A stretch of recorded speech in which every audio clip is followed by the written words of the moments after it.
हेबो तो एमिति उचित समय रे पहुंची बंचेई देले दुईटी जीवन। लहू लुहाण हो दुर्घटना स्थल रे पड़िथिबा दुई युवकंकु निज पायलट गाड़ी रे पठाइले मेडिकल। पूरा पारादीप प्रशंसा करुछि एमिति जननायकंकु। हाँ आज्ञा, मंत्री होई मध्य जनसेवा को भूली नाहांती शिल्प मंत्री। अनेक थर जनसेवा करी खबरर शिरोनामा पालटिछंती शिल्प मंत्री संपत स्वाई। तेबे पुणी थरे तांको महानतारे जोड़ी होईछि आउ एक फर्द। सूचना अनुसार एक कार्यक्रम रे जोग देबाकू जाउथिबा समय रे पारादीप कटक रास्तार भूतमुंडाई निकट 16 नंबर पाखरे सड़क दुर्घटना रे दुई जन युवक छटपट होइथिबा समय रे हठात किछि समय पाई मंत्री को पायलट गाड़ी अटकी जाइतिला। संगे संगे निज गाड़ी रु ओल्हाई दुर्घटना रे आहत होइथिबा युवक माननकू पायलट गाड़ी रे मेडिकल पठाइथिले मंत्री।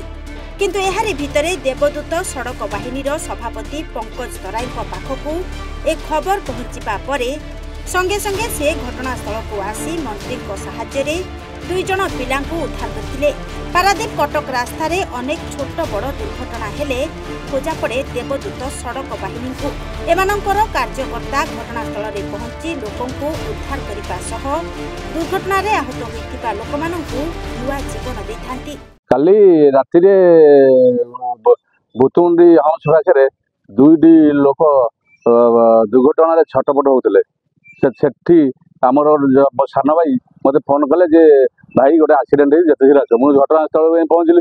देखला गाड़ी फाड़ी किसी ना से पटे देकर आमर शिल्प मंत्री संपत स्वाई भाई से पटे दे जाते देखले दुईटी युवक छटपट होती सागे सागे गाड़ी ओह्ल सागे सागे स्कॉट गाड़ी सागे कुजन मेडिकल पठेले।